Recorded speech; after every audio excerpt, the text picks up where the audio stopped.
Hey guys, very good morning. Welcome to my new vlog. Radhe Radhe सभी को।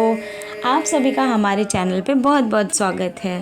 और आज का व्लॉग कुछ स्पेशल सा होने वाला है। ये सब देख के आप समझ रहे होंगे कि आज कुछ भागवतिक स्पेशल हमारे घर पे कार्यक्रम होने वाला है। आज है हमारे माधव का सेकेंड बर्थडे, जिसके लिए अभिषेक की तैयारियां चल रही हैं। और ये 10 से 11 नदियों का जल आया हुआ है, जिससे उनका अभिषेक कराया जाएगा। आगे के वीडियोस में आप देखेंगे कि कैसे कैसे विधि विधान से उनकी पूजा होती है, कैसे उन्हें स्नान कराया जाएगा, कैसे वो वस्त्र धारण करेंगे। ये सारी चीज़ें आगे आपको इस प्रोसेस में दिखाई देंगी। और ये व्लॉग स्पेशली हमारे ठाकुर जी के पाठोत्सव का है, तो एक बार कमेंट में राधे राधे तो बनता है। और ऐसी ही सुंदर झांकियाँ झलकियाँ देखने के लिए हमारे साथ यूट्यूब पे बने रहें और चैनल को सब्सक्राइब कर लें।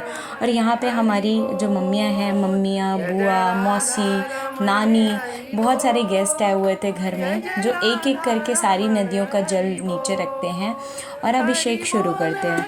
और ऐसे ही प्रोसेस करते करते बहुत सारा एंजॉय, नाम संकीर्तन, भजन करते करते हमने यहाँ पे अपने माधव लल्ला का अभिषेक किया।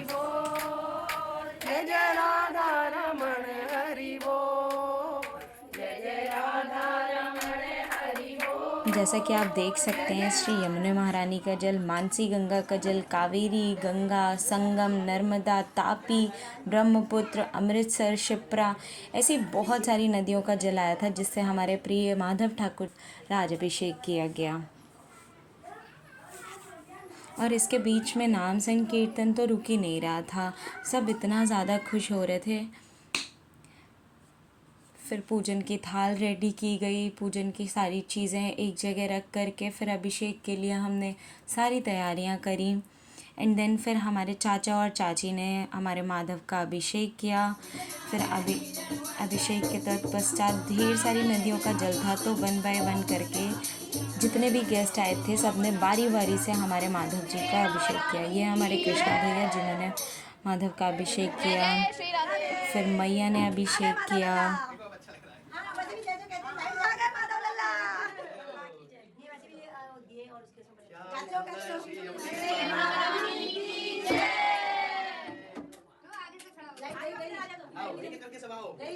दीदी तुम जाओ जी।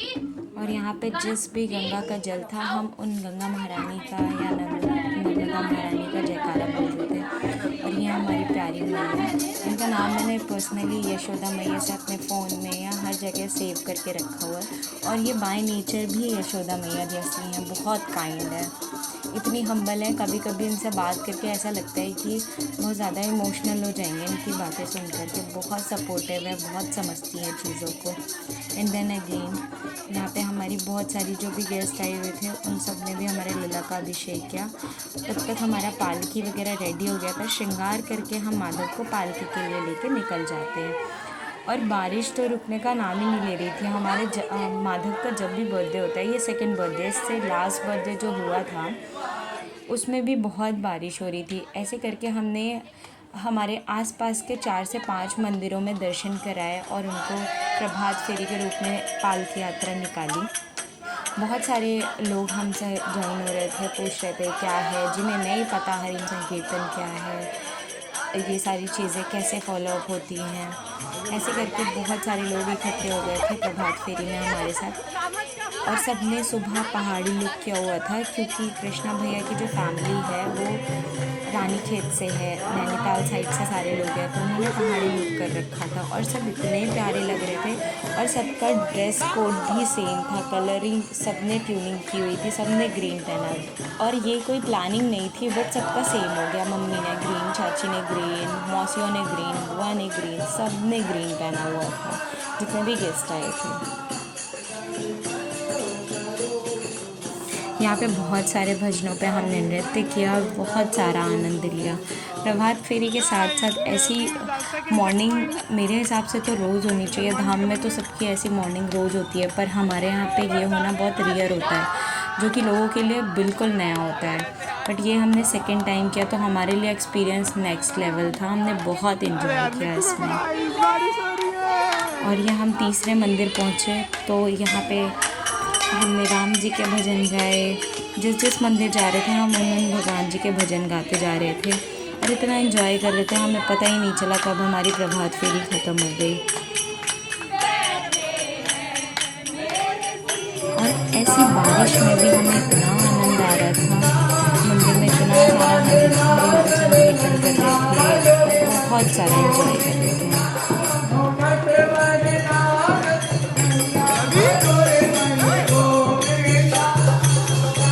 राधा नाम सुनते ही हमारे सारे जितने भी गेस्ट थे सब एकदम झूम उठे और बहुत सारा डांस किया उनके साथ में, और कुछ पंजाबी स्टेप्स नानी के साथ किए, बहुत एंजॉय किया हमने।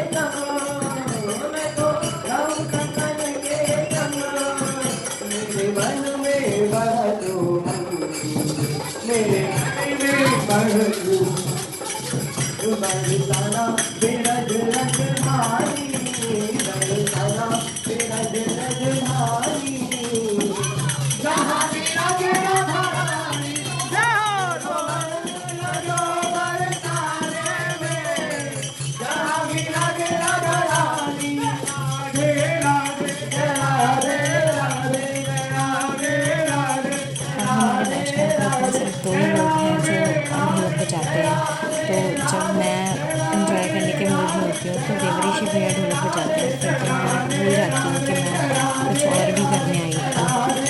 तो ढेर सारे डांस करके हमारा शाम में इसी मंदिर में जहाँ भी हम नृत्य कर रहे हैं वहाँ हमने अक्सर रखा हुआ था। उसकी डेकोरेशन कुछ इस टाइप की थी हमने। टाइम तो बहुत ज़्यादा लगा था बट बहुत सुंदर हुआ था और ठाकुर जी को पसंद आया, इससे बड़ी बात क्या ही हो सकती है।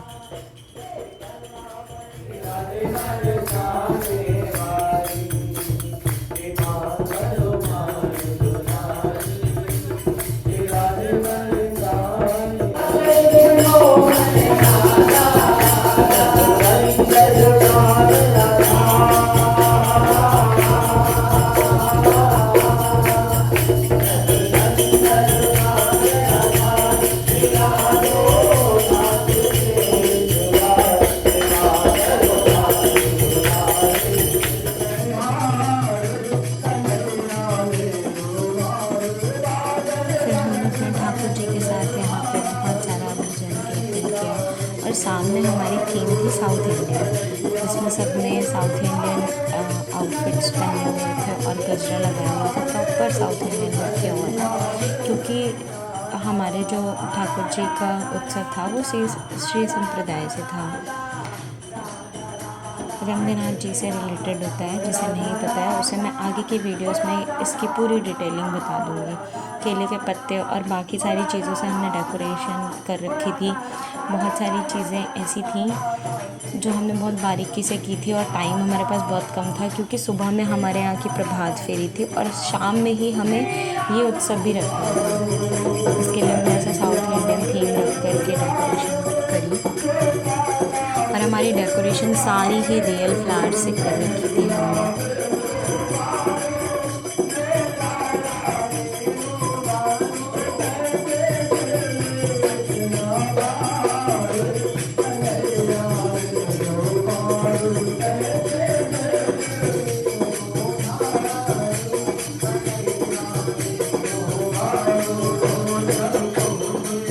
और इधर हमारा फेवरेट सॉन्ग है ये नटवर नागर नंदा, जिस पर भी चाची के ठुमके आप देखेंगे। प्रॉपर साउथ इंडियन लुक के साथ एकदम मस्त डांस चल रहा था।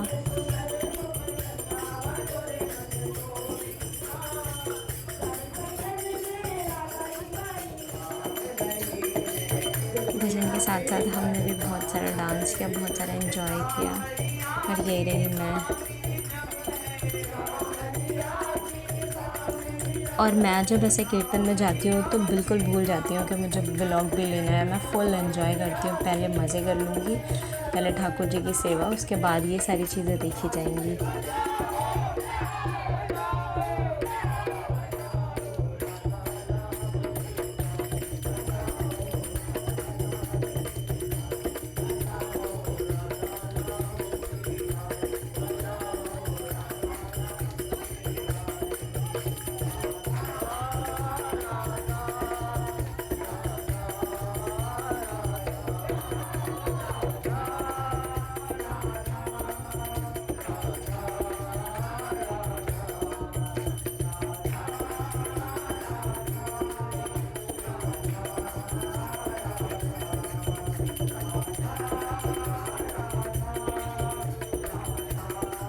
यहाँ पे कीर्तन चल रहा था और बाहर साइड हमने भंडारे का भी रख रखा था प्रोग्राम, क्योंकि हमारे माधव का बर्थडे था तो प्रसादी तो बनती है। बाहर इधर हम कीर्तन कर रहे थे, बाहर हमारे बहुत सारे फ्रेंड्स वगैरह प्रसाद बांट रहे थे। फिर हम घर आए, घर आकर के हमने पूजन किया, 56 भोग पवाया हमारे ठाकुर जी को, जो कि हमारे गजेंद्र भैया लेकर के आए थे।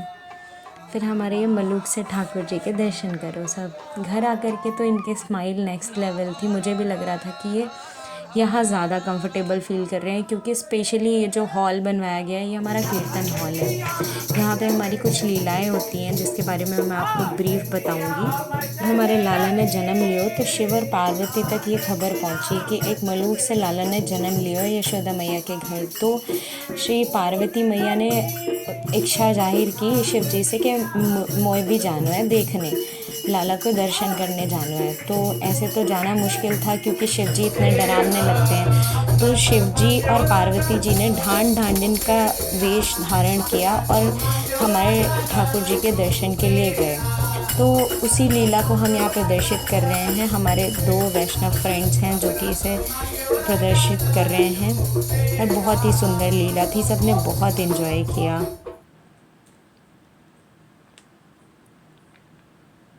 फिर ये कुछ झलक हमारे डेकोरेशन की जो हमने मंदिर में किया था। 56 भोग प्रसादी हुई, हमने बहुत सारे फ़ोटोग्राफ्स लिए। तो गाइज़ ये हमारे मलूक से ठाकुर, बहुत ही सुंदर छवि है। इनको तैयार होने के बाद लगता है कहीं खुद की नज़र ना लग जाए। गाइज़ बहुत ही सुंदर हमारे ठाकुर जी। और हमारे गुरुदेव का भी आप अभी दर्शन करेंगे हमारे साथ। ये रहे हमारे गुरुदेव।